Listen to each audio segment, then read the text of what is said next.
Kumusta? Anong balita? Ang balita, puro lang move on. Positive. Misunderstanding. Yun laging balita guys.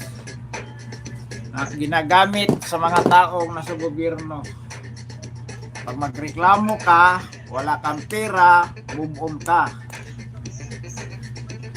Kahit wala kang kasalanan, ikaw ang lalabas na may kasalanan kasi wala kang pera.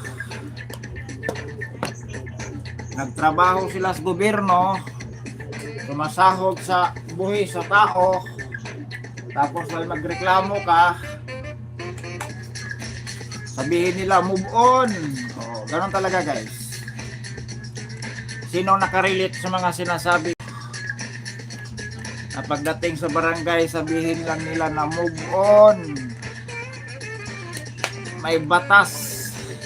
Magreklamo ka, sagutin ka na lang nila na move on kasi wala kang pira.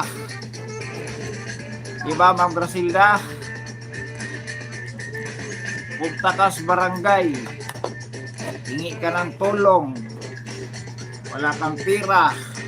Kahit ikaw yung biktima, ang lalabas, ikaw yung salarin kasi wala kang pira. Pero pag may pira ka, ganon makapangyarihan ang pira, just bless. Para na rin silang mga buaya. Kasi tumatanggap sila ng sahod sa gobyerno, at kung may magreklamo, ganito lang sabihin guys, ganito lang yung sabihin nila. Una, misunderstanding, move on. Kahit biktima ka na, punta ka sa barangay, hingi ka ng hustisya, ipasa-pasa ka lang. Kalaunan, sabihin na move on. Magpaliwanag ka, your reason is valid, but they don't care your valid reason. Ako, galit talaga ako guys. Natulog ako kaya di ako makapasok sa live mo. Sige, katulog lang muna, Just. Salamat, Just Bless. Okay nga ka muna, haba ng live mo pala kahapon.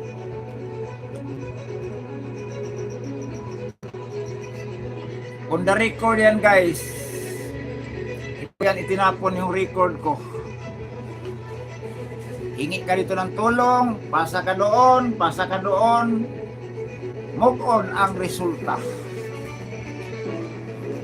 Kasi ganito guys, takot sila na mawalan ng followers at saka voters. So, pinoprotektahan nila yung mga followers, supporters, voters sa amo nila.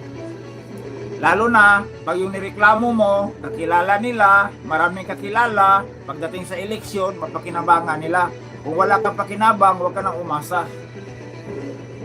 Okay, ito yung sagot ko guys, mga nagsabi sa akin, bakit hindi ka pumunta doon? Pumunta ka doon, puro ka reklamo. Ay, nakakainis ba? Kahit sa Senado, harapin ko sila. Gusto ko silang murahin eh. Puro lang move on ka na lang kasi wala kang pira.